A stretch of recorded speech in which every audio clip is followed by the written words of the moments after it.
सब विपक्ष ये सवाल उठा रहे हैं कि भाजपा की जहां गठबंधन नहीं होते हैं, जहां भाजपा जिस स्टेट में सरकार नहीं बना पाती है, वहां पर ईडी और सीबीआई का फायदा उठाएगा। अगर मोदी जी कुछ काम करना चाहते हैं तो करने दीजिए। अगर आप सही हैं तो आप सड़क पे आइए। 4 दिन आते हैं, 5वें दिन आप लोग गायब हो जाते हैं। मैं बोला था भाजपा सरकार में आई है केंद्र में, तो क्या मुसलमान उनको वोट नहीं होंगे? ये कहना एकदम वो है। मैं आपको एक सिंपल बात बताता हूँ। एक चीज़ मैं बता रहा हूँ कि मेरा परिवार में दादाजी स्वर्गीय नरसिंह नारायण पांडे जो अवैधनाथ जी को हराए थे गोरखपुर से। नेता का मतलब होता है कि अपने कार्यकर्ता और जनता से रूबरू होना। अगर राजीव गांधी अपनी जान का डर होता तो आज शहीद होते नहीं, निडर होकर वो जाते थे। उनको भी पता था कि उनको जान से खतरा है, लेकिन तब भी गए वो। आके उनके घर में हिम्मत करके किसी ने बुलडोजर चलाया ना, और बुलडोजर यहीं नहीं चला भारत में, अमेरिका में भी बुलडोजर चल रहा है भाई।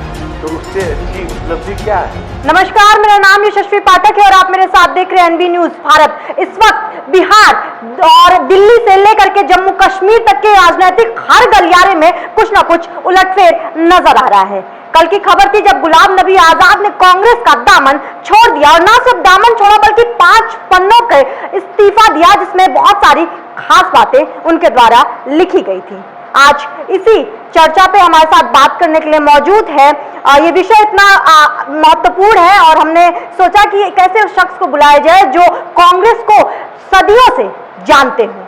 आज हमारे साथ मौजूद है बात करने को कांग्रेस के कद्दावर नेता स्वर्गीय नरसिंह नारायण पांडे के पुत्र रोहन पांडे, और जो समाज सेवी भी हैं और कांग्रेस का दामन इन्होंने भी छोड़ रखा है। अब गुलाम नबी आजाद के दामन छोड़ने के बाद इनको क्या लगता है, आखिर क्यों कांग्रेस से लोग अपना दामन छुड़ाते नजर आ रहे हैं? सर, बहुत स्वागत है आपका। अच्छा, जब मैंने कहा कि हर लोगों की जब मैं बात करती हूँ, और बिहार से लेकर दिल्ली, जम्मू कश्मीर, राजनीतिक गलियारों में कुछ ना कुछ जो राजनीतिक जो क्रियाएं चल रही हैं उलटफेर नजर आता है। खासकर बात करती हूँ कांग्रेस की जो जितने बड़े चेहरे हैं वो दामन छुड़ाते नजर आ रहे हैं। क्या लगता है वो मेन वजह? इसलिए पूछ रही हूँ क्योंकि आप बहुत समय से कांग्रेस को बहुत नजदीकी से देखते आ रहे हैं। देखिए, वजह तो बहुत कुछ है। कभी हम लोग ने ये सोचा नहीं होगा कि गुलाम नबी जैसा कद्दावर नेता पार्टी को छोड़ दिया, और जो कि इंदिरा गांधी के समय से, संजय गांधी के समय से, राजीव गांधी, यहाँ तक कि सोनिया गांधी और राहुल गांधी जी के साथ है। तो ये सब कमियां तो कांग्रेस के लोगों को खुद समझना चाहिए। गुलाम नबी आज़ाद जी ने कुछ चीज़ें की हैं जो एकदम सही भी हैं। मैं ये नहीं जानता कि क्यों उनको किस चीज़ का ठेस पहुंचा, लेकिन मैं ये जानता हूं कि कुछ वर्ड्स थे जैसे उन्होंने कहा कि नौकरशाहों या पर्सनल सेक्रेटरी, सिक्योरिटी गार्ड जो होते हैं वो अपना राय मशवरा राहुल गांधी और प्रियंका गांधी दोनों जन को देते हैं। यहाँ तक कि जितने भी पुराने नेता थे उनको दरकिनार करके नए नए लड़कों को, जो कि चाटुकारिता में सबसे तेज हूँ। यही कारण है कि 2014 से लेके अभी तक कांग्रेस में ऐसा कुछ उछाल नहीं आया है जिससे लगे कि इस देश का विकास हो या कांग्रेस आगे बढ़े। जी, अच्छा, विकास की आपने बात की है तो उस पर भी आएंगे, लेकिन उससे पहले जो 5 पन्नों की मैं बात कर रही हूँ दर्शकों, जिसमें गुलाम नबी आजाद ने जो हाईलाइट निकल करके आया, उसमें एक लाइन लिखी गई कि कांग्रेस को खुद राहुल गांधी बर्बाद कर रहे हैं। आप कितना इत्तेफाक रखते हैं? देखिए, राहुल गांधी जब पहली बार आए थे तो मेरे दादा स्वर्गीय नरसिंह नारायण पांडे उस वक्त जिंदा थे। तो पार्टी ने यह तय किया था कि राहुल जी, जब राजीव गांधी जी की देहांत हुआ था, नरसिम्हा राव लोग आए थे, तो कोर कमेटी ने एक राय दिया था कि क्यों ना राहुल गांधी जी को हम लोग प्रधानमंत्री बना सके। उस वक्त जो कि परिवार के साथ बहुत गलत हुआ था, राहुल गांधी के पिताजी का देहांत हुआ था, तो वो लोग सदमे में परिवार में थे, तो सोनिया गांधी जी ने मना कर दिया। लेकिन बहुत चाहने के बाद उन्होंने कहा कि सोनिया गांधी जी राष्ट्रीय अध्यक्ष बन जाए, राष्ट्रीय अध्यक्ष बन गई। उसके बाद राहुल गांधी जी को, जो कि मुझे लगता है कि राष्ट्रीय उपाध्यक्ष का पद दिया गया था, और उसके बाद गवर्नमेंट आ गई थी, तो एक अध्यादेश होता है जो हम लोग की यूपीए फर्स्ट की बात है, जो अध्यादेश में उन्होंने पन्ना फाड़ा था, वो अध्यादेश कोर कमेटी जो कांग्रेस पार्टी है उनके तरफ से भी ओके हुआ था, और प्रधानमंत्री का वो अध्यादेश था, तो प्रधानमंत्री से बढ़कर तो कोई नेता होगा नहीं। तो अध्यादेश उन्होंने सरेआम राहुल गांधी ने पार्लियामेंट में फाड़ दिया। तो इसका क्या संदेश जाएगा? इसका मतलब है कि या तो मनमोहन सिंह कठपुतली थे या तो राहुल गांधी अपने अंदर पूरा कंट्रोल करना चाहते थे। जी। नेता वही होता है जो जनता का सोच रखे, जनता के लिए करे, ना कि हिटलरगिरी करे। जी। अच्छा, आपने एक बहुत बड़ी बात कही कि तानाशाही जिस तरीके से कंट्रोल करने की कोशिश कर रहे हैं, और जो 5 पन्नों में जो इस्तीफा आया, गुलाम नबी आजाद ने भी कुछ स्तर पर यही बात कही कि शायद तानाशाही कांग्रेस के भीतर जो 4-5 लोग हैं मिलकर के चला रहे हैं।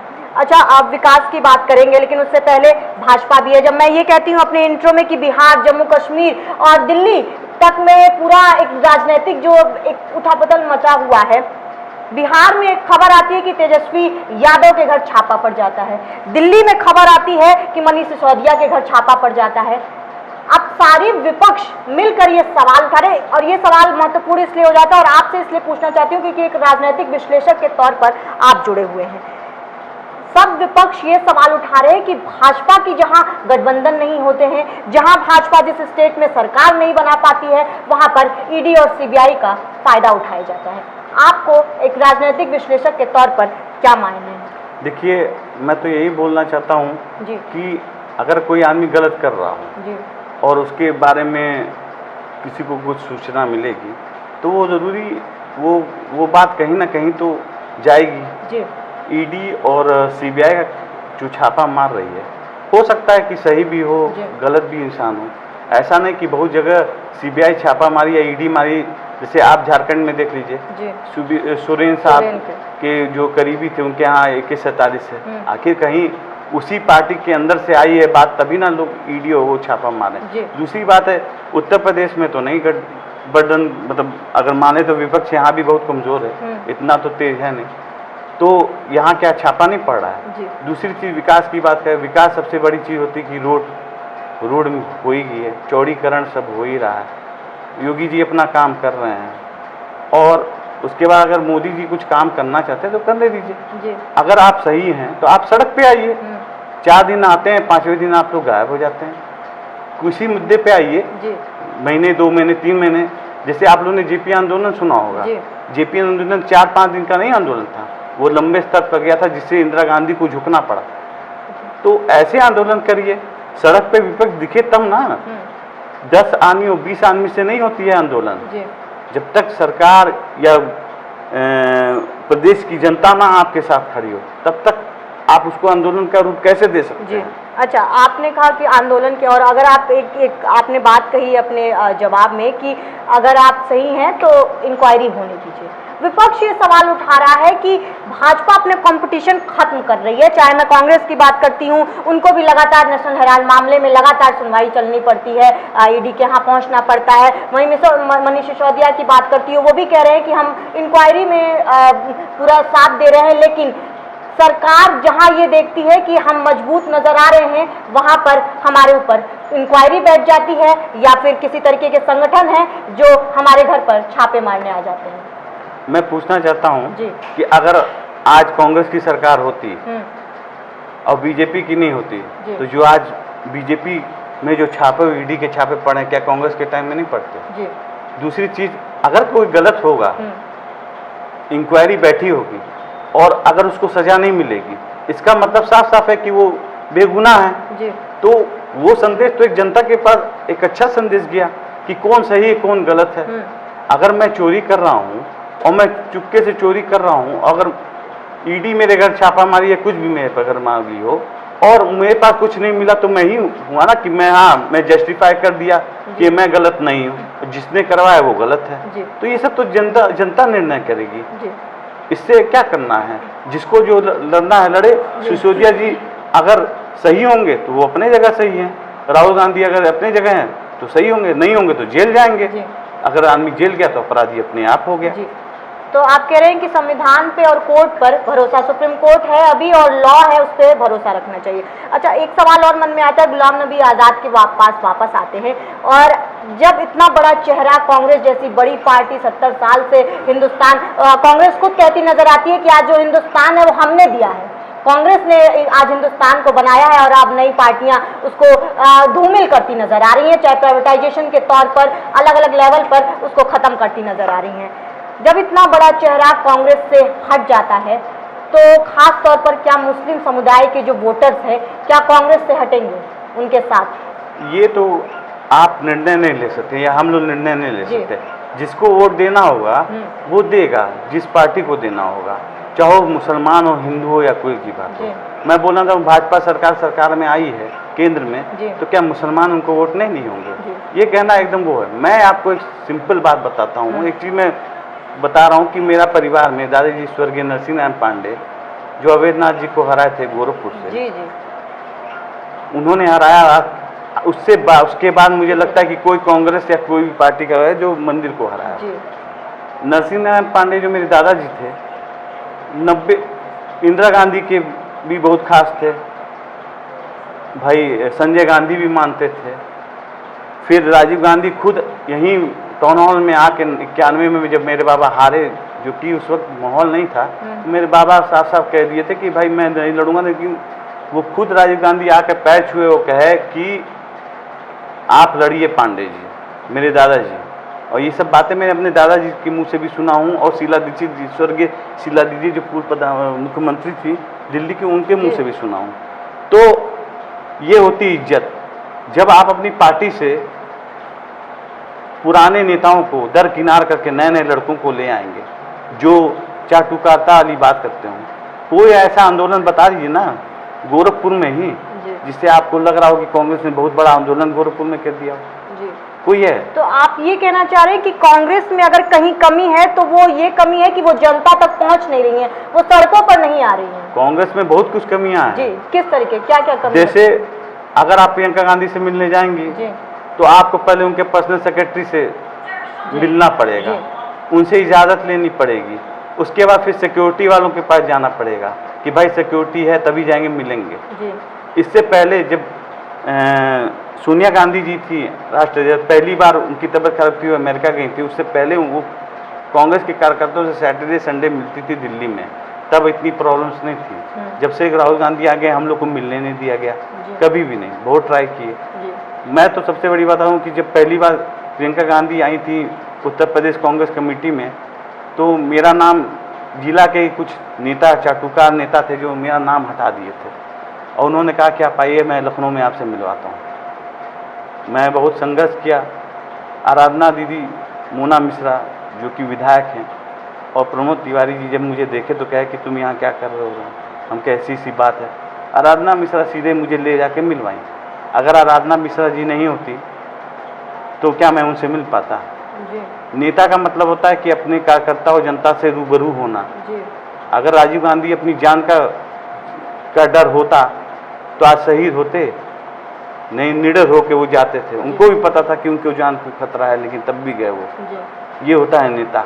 याद आता है अब ये बात कहते हैं लोग कि महंगाई बहुत है भाजपा के सरकार में, चाहे पेट्रोल की बात करती हूँ, सिलेंडर की बात करती हूँ।